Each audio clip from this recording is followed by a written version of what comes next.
Warning: this creepypasta is made up and not real. It also contains content that may not be suitable for younger audiences. If you get scared easily, do not watch this creepypasta. Viewer discretion is advised. If you thought the 2 lost episodes of Teletubbies were bad enough, guess again. I was in a second-hand shop with my mum, and I went to the kids' DVD section. As I was looking on the shelves, I found a very familiar DVD, Teletubbies. I was surprised and happy I found such a rare find. This DVD's title was Teletubbies, Obstacle Course and Other Stories. The cover depicted of the Teletubbies in a pink background with Dipsy close to the cover, while the other Teletubbies were inches away from him. I then went to find my mum to show her. Once I found her, I showed her the DVD. It was only $8 and I had enough money to get it. As I got home, my mum told me that she will be at work until 7 p.m. Just then, I realized that I should watch my new DVD. Before I watched the DVD, I looked at the episode list on the back cover. The episodes were Obstacle Course, Ballet Rhymes, Jack-in-the-Box, Blackberry Picking, The Very Proud Crown, and a very unusual title for a Teletubbies episode, Dreams. An episode about dreams? I thought. Sounds interesting, to be honest. I inserted the disc in the DVD player. It opened with the warning screen, the regular ABC DVD logo, and ABC for Kids logo as usual. It then took me to the DVD menu. The menu featured the Teletubbies outside of Teletubbyland from the episode Blackberry Picking, with text on their television screens. On Lala's, it said Play All. On Dipsy's, it said Episode Selection. On Tinky Winky's, it featured the ABC Lithogist curve with web link under it. And on Poe's, it featured subtitles. I thought that menu was pretty creative. I am impressed, I spoke. I pressed play all, and I watched through the first 4 episodes. However, the last episode was very messed up. The intro was normal, but when the voice trumpet appeared after the Teletubbies ran away, it said, "Sweet dreams are made of this, but nightmares are also made of this too." What was that? I questioned myself. It was rather weird of the voice trumpet to say that. The first segment started, and it featured Dipsy sitting at the table. His face was planted on the table, and he was looking away. That moment, he lifted his head up and began to sob quietly. His sobs didn't sound very cartoony, instead, they sounded realistic. As Dipsy cried, the Nunu watched him, not even caring about what's happening, and looking at the camera. Dipsy began sobbing louder, and tears began coming out of his eyes. I never saw a Teletubby cry like that or shed a realistic tear before. However, I felt a bit bad for Dipsy. As Dipsy continued crying, the narrator said, "One day, in Teletubbyland, Dipsy was depressed." Dipsy then finally stopped crying and said, "Dipsy, depressed." However, he started crying again. Even though I felt bad for Dipsy in this scene, his crying was getting very annoying. At that moment, the windmill began spinning. Dipsy stopped crying and said, "Uh-oh!" in his happy tone and ran out of the house. The Teletubbies caught up for a TV event and Pearl was chosen for the TV event. The TV event was about 2 twin girls named Kayla and Larissa, who are about 6 to 7 years old. Kayla, the younger twin, did a drawing of what her dream looked like, which is about going to the beach with her family, and Larissa, the older twin, did a drawing, too. But instead of a dream, it was a nightmare she had. The drawing consisted of a plane crash. She even stated that she was in that plane. What? Why would she mention that in a preschooler's show? I asked in shock. Then, the girls went to bed and fell asleep. Larissa hoped for a better dream when she slept tonight. The TV event ended, but played for a second time. It then cut to the second segment. It showed a shot of the house, Inside of the house, Dipsy was walking to his bed and yawned. One day, in Teletubbyland, Dipsy is tired and is going to have a dream. Dipsy, tired and dream, Dipsy responded. He then got in his bed and fell fast asleep. Good night, Dipsy, the narrator said. As Dipsy fell asleep, he started dreaming. At first, a shadow then cast through the window and into the house, and the entire house then glowed dark red.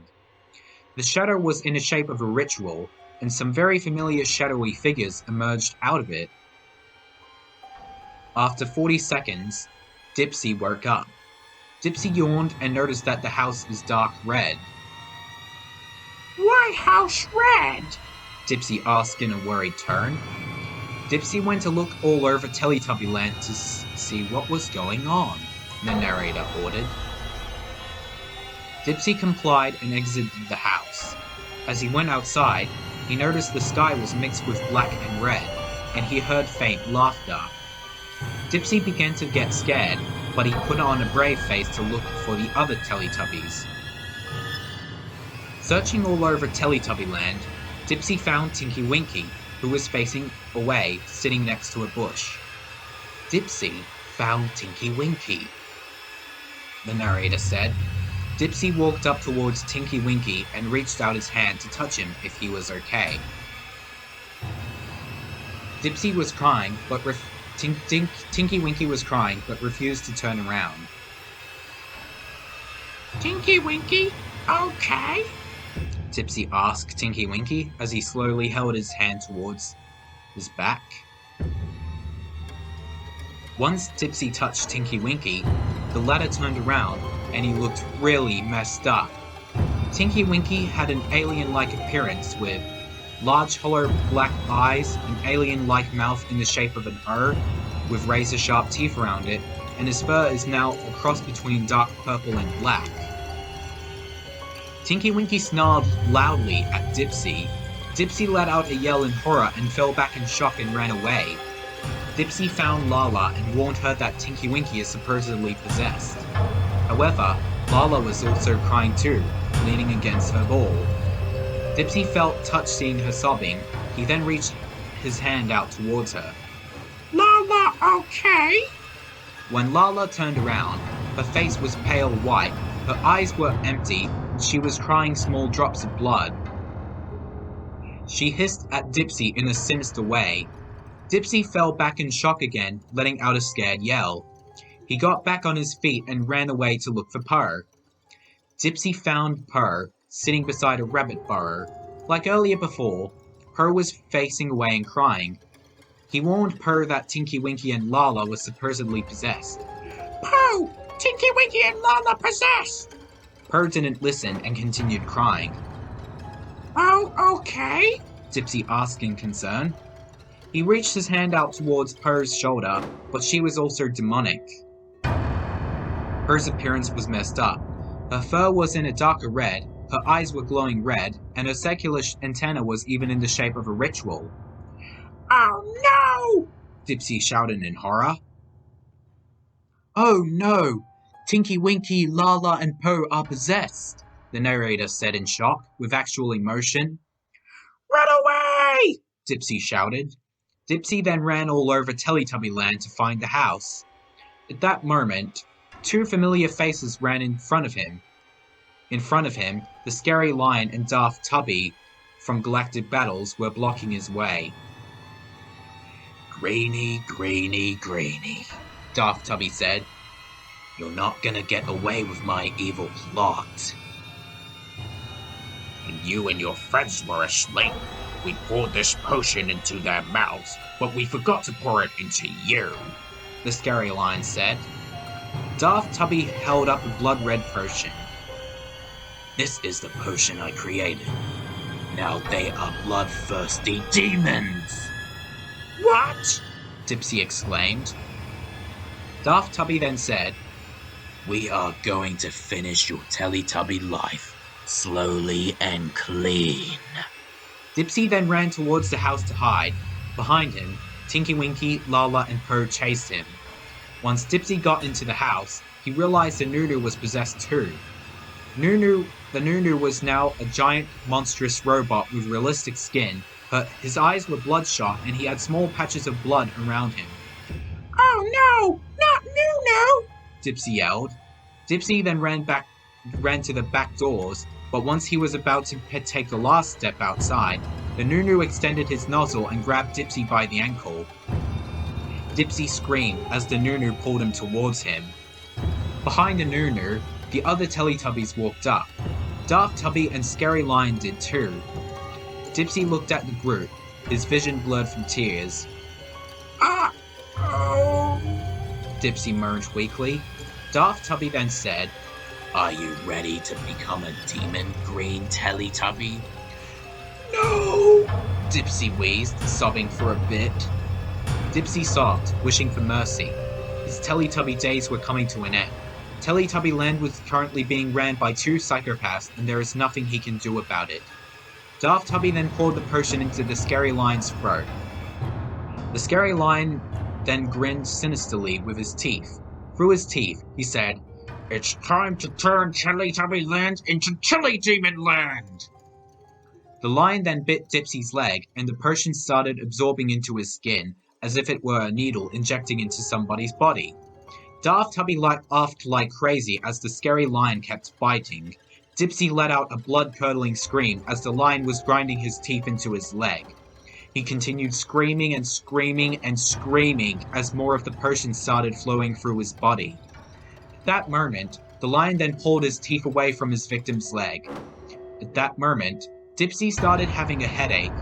He realized his hands were glowing dark green, and he realized he was being mutated. Dipsy's body began forming into a thin and bony figure. His skin became grey, his eyes started glowing red, he grew thousands of teeth, and his fur started to grow scales. Dipsy was shocked to see his mutated build. He looked at his mutated friends, Tinky Winky, Lala, and Purr, and realized if his friends were mutated, he had to be part of them. Daft Tubby and the Scary Lion laughed evilly as the now called Teledemons formed a group. At that moment, Dipsy, looking normal, woke up in bed gasping. He darted his eyes back and forth and realized this entire ordeal was just a nightmare he had. Dipsy sighed in relief and went back to sleep. The segment ended and the Tubby bye-bye scene looked normal. However, instead of the usual ending theme, a lullaby with a creepy filter played throughout the entire scene. Once it showed the Ragdoll and BBC logos after the credits played, the former was in a mix of red and black while the latter had blood dripping under it. And the same red-tinted ABC DVD logo appeared, but it was more messed up. It showed the Teletubbies' faces faintly seen through the background. It took me back to the menu, and at the right time, my mum and dad came home.